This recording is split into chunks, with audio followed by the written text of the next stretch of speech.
د ننګرهار مرستیال والي په مشرۍ ولایتي پرمختیایي غونډه وشوه چې پر مهال د مؤسسو او سکتوري ادارو مسؤلینو حضور درلود. ولایت مرستیال مولوي غلام الرحمن حیدري د دې ولایت په امنیتي، اقتصادي او انکشافي وضعیت هر اړخیزې خبرې وکړې او په بېلابېلو برخو کې د انکشافي پروژو، بشري مرستو او اقتصادي پرمختګ په موخه وړاندیزونه یې شریک کړل. خوږیاڼو ولسوالۍ کې 6 تنه د ونو پرې کولو په تور ونیول شول. د ننګرهار امنیې قومندانۍ شنې قطعې د خوږیاڼو ولسوالۍ د وزیرو تنګي په سیمه کې 6 تنه د ونو پرې کولو په تور نیولي دي.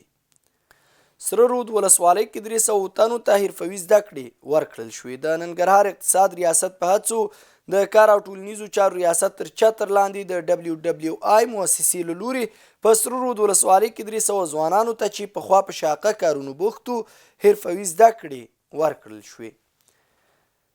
ننګرهار کې د اچارو پلورونکي وایي د نورو کلونو پرتله سږکال روژه کې د وطني اچارو بازار ښه دی. بل لور ته جلال آباد ښاریان وایي اچار د روژه ماتي پر مهال د دسترخوان د ښکلا یوه برخه ده او له اچار پلورونکو غواړي چې پاکوالي ته ځانګړې پاملرنه وکړي.